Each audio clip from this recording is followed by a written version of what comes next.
कितना अर्न करा जा सकता है एक वेडिंग मूवी को एडिट करके। मैं इस वीडियो में एक प्रोजेक्ट भी आपके साथ शेयर करूंगा कि कैसा है मैं एडिट करता हूँ, मेरा वर्क फ्लो क्या होता है, और उसके साथ साथ मैं बताऊंगा इस प्रोजेक्ट के लिए मैंने कितना चार्ज किया है। तो चलिए सबसे पहले प्रोजेक्ट के बारे में बात कर लेते हैं कि ये प्रोजेक्ट मुझे मिला कैसे और इसमें क्या क्या करना है, कैसा प्रोजेक्ट है। तो ये एक सिंपल सा प्रोजेक्ट है, गांव का वेडिंग का प्रोजेक्ट है। ये इस प्रोजेक्ट में ज्यादा कुछ काम वाम है नहीं, सिंगल कैमरा एडिट है, मतलब एक ही कैमरा से शूट हुआ है, मल्टी कैम फुटेज नहीं है, तो एडिटिंग में ज्यादा समय लगेगा नहीं। और सबसे इम्पोर्टेंट है वर्क फ्लो। किसी भी मूवी को एडिट करने के लिए आपके पास वर्क फ्लो होना चाहिए जिससे कि आप सही तरीके से एडिट कर पाओगे और आपका प्रोजेक्ट स्ट्रक्चर वे पे रहेगा, तो आप उसे लोगों के साथ शेयर कर सकते हो और कोई और एडिटर भी, आर्टिस्ट भी उस पर काम कर सकता है। तो इस वर्क फ्लो को सीखने में मेरे को 30 दिन से ज्यादा का समय लग गया था, क्योंकि यूट्यूब में प्रॉपर वीडियो है नहीं, तो मैंने सोचा क्यों ना मैं ही बना दूं, आपका मदद भी हो जाएगा।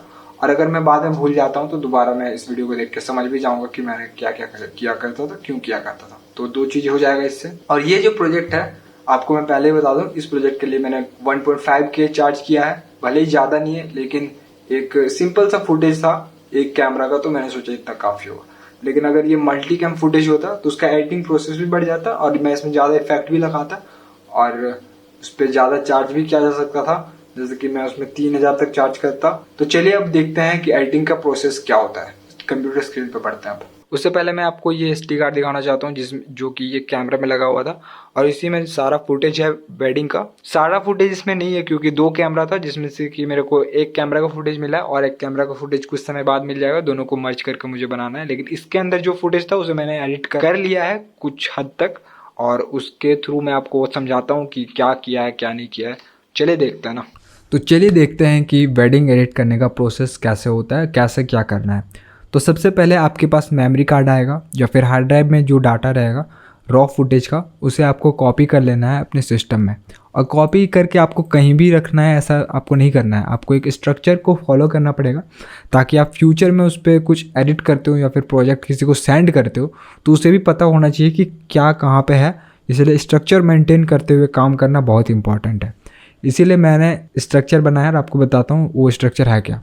तो सबसे पहले आप देख सकते हो वेडिंग 2024 का मेरे पास एक फ़ोल्डर है, ये मेरा मेन फोल्डर है। इसके अंदर मैं सारे क्लाइंट का रखता हूँ इन्फॉर्मेशन। तो ये मेरा पहला क्लाइंट है। इससे पहले मैं इन ऑफिस काम करता था, अब मैं फ्रीलांसिंग करने लग गया हूँ, तो यहाँ पे मेरा पहला क्लाइंट है। इसका फोल्डर ओपन करते हैं। फोल्डर ओपन करते ही आपको 5 यहाँ फोल्डर दिख रहा होगा, 5 मेन फोल्डर है। पहला एसेट्स है, इसके अंदर आप वो एसेट्स रखोगे जैसे कि लोगो रखना है, इंट्रो आउट्रो, जो भी आपको लगता है कि एसेट्स में आ सकता है उसे आप एसेट्स में डालो। ऑडियो में आपको जो भी म्यूज़िक आप यूज़ करने वाले हो अपने प्रोजेक्ट में उसको इसमें डालना है। वो कैसे डालना मैं आगे बताऊंगा आपको। प्रोजेक्ट वाले फोल्डर में आपको अपना प्रोजेक्ट को सेव करना है। यहाँ पे आप अगर आफ्टर इफेक्ट भी यूज़ करते हो तो उसका भी प्रोजेक्ट यहाँ पे आप सेव कर सकते हो। फोटोशॉप भी सेम यहीं पे सेव करना, ताकि एक स्ट्रक्चर मेंटेन हो कि आप क्या क्या यहाँ पे यूज़ कर रहे हो। और यहाँ पे रो फुटेज है, जहाँ पे आपको कैमरा का जो डायरेक्ट फुटेज है कॉपी पेस्ट करके आप यहाँ पे रखोगे। रेंडर में आप जो एक्सपोर्ट मारने वाले हो एक्सपोर्ट करके आप यहाँ पे रख सकते हो, और क्लाइंट को दिखाने के लिए भी लो क्वालिटी में आप जो एक्सपोर्ट मारोगे वो भी यहीं पे डालना और फिर उसे सेंड कर सकते हो। अब समझाते हैं आपको प्रोजेक्ट के अंदर करना क्या है प्रीमियर प्रो के अंदर। तो ये है वो मेरा प्रोजेक्ट, जो कि थोड़ा सा मैंने काम कर लिया इस पर, बट मैं शुरू से समझाने के लिए आपको न्यू प्रोजेक्ट बना के दिखाता हूँ। तो न्यू प्रोजेक्ट को बनाना है, सेम वही फुटेज आप देख सकते हो वही जगह फोल्डर में है। मैं यहाँ पे इसको सेलेक्ट कर लेता हूँ और यहाँ पे वेडिंग 2 रख लेता हूँ, इसका नाम वेडिंग 2। सो ओके कर देते हैं। आप देख सकते हो नया प्रोजेक्ट बन चुका है, बट ये टाइमलाइन पुराना है तो उसको कट कर देते हैं। अब इसमें हमें फुटेज जो है वो इसमें ओपन करना है। तो हमारे पास ये 3 फोल्डर है, 3 में ही फुटेज है। एक में वेडिंग का है, एक में बारात का है, और इसमें शादी से पहले कुछ रिचुअल हुए हैं उसका फुटेज इसमें।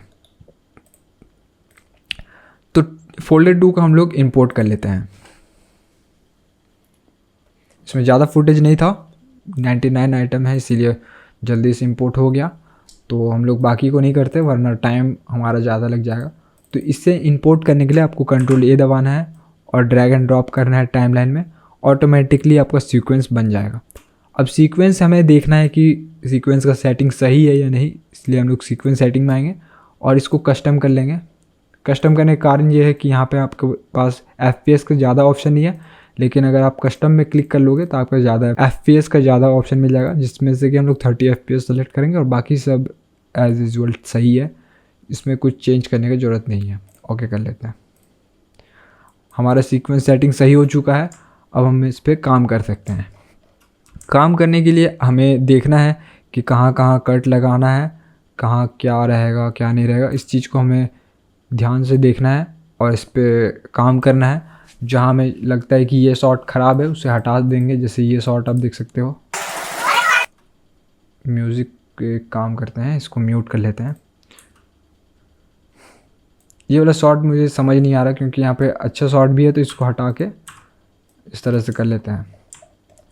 और पूरे टाइमलाइन में देखना पड़ेगा क्या चल रहा है क्या नहीं चल रहा है। एक बार फुटेज को देखना ज़रूरी है, उस हिसाब से आप एडिटिंग स्टार्ट करोगे। ये नहीं कि डायरेक्ट आपने एडिटिंग स्टार्ट कर दिया।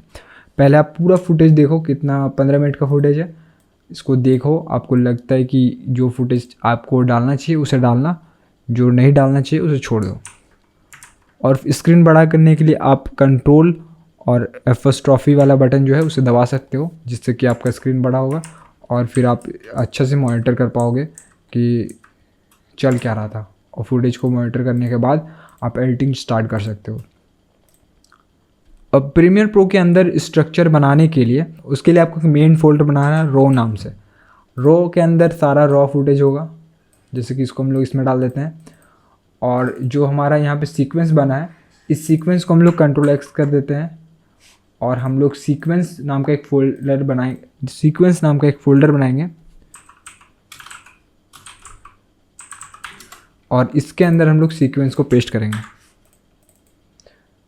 अब हमारा स्ट्रक्चर रेडी हो चुका है। रॉ के अंदर रॉ फुटेज है, सीक्वेंस के अंदर सीक्वेंस रहेगा। अगर हमें और सीक्वेंस चाहिए तो हम लोग यहीं पे सीक्वेंस बनाएंगे। इस सीक्वेंस का नाम रख लेते हैं मेन मूवी। और हमें कुछ म्यूज़िक चाहिए तो कंट्रोल B करेंगे और यहाँ पे हम लोग ऑडियो का फोल्डर बनाते हैं और हम अपना सारा ऑडियो का फुटेज यहाँ पे से ओपन करेंगे। इस तरह से ऑडियो में जाएंगे और यहाँ से ओपन करेंगे अगर हमें चाहिए होगा तो। देखिए इस तरह से हम यूज़ करेंगे। हमें एसेट्स चाहिए तो हम लोग न्यू फिर से फोल्डर बनाएंगे एसेट्स नाम से और यहाँ से ओपन करेंगे। इससे होगा ये कि जो भी आर्टिस्ट इसके बाद मेरे बाद इसमें काम करेगा तो उसको सब पता रहेगा कि कौन से फोल्डर में क्या है, कौन क्या और कैसे काम करना है। कोई दिक्कत नहीं होगा, आराम से वो काम कर सकता है।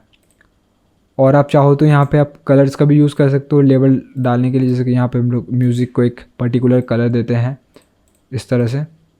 और कुछ फुटेज आपको चाहिए कि ये वाला फुटेज बहुत अच्छा लगा, इसको बार बार यूज़ करना चाहिए, मतलब आप रील बनाओगे उसमें भी चाहिए आपको मूवी के साथ साथ, तो उसे ऐसे अलग कलर दे के रख सकते हो जिससे कि आपको बाद में याद रहे। तो ये सब एडिटिंग करने के बाद कैसा दिखेगा वो मैं आपको दिखाता हूँ। मेरे पास यहाँ पे यहाँ पे बना हुआ है, तो आप देख सकते हो ये मैंने एडिट करके रखा है यहाँ तक 21 मिनट तक। और इस तरह से मैं करूँगा। और क्योंकि ये एक लो बजट क्लाइंट था इसीलिए मैंने यहाँ पे ज़्यादा कुछ इफ़ेक्ट वगैरह नहीं लगाया। लेकिन आपको लगता है कि हाई बजट क्लाइंट है तो आप मोन्टाज बना सकते हो पहले और बीच बीच में रिचुअल एंड होने के बाद यहाँ पे बना सकता हूँ मैं, और कुछ और क्रिएटिविटी दिखा सकते हैं। लेकिन यहाँ पे बजट भी कम था और टाइम भी बहुत कम था, इसीलिए मैं यहाँ पे ज़्यादा कुछ क्रिएटिविटी दिखा नहीं पा रहा, वरना करने को तो बहुत कुछ किया जा सकता है, वो आपके क्रिएटिविटी पे डिपेंड करता है। तो इस तरह से काम होता है। अभी भी आपके मन में कोई भी डाउट हो तो आप कमेंट कर सकते हो, कमेंट के थ्रू मैं आपको आंसर दे दूँगा या फिर मैं और एक वीडियो बना दूँगा इसके रिलेटेड।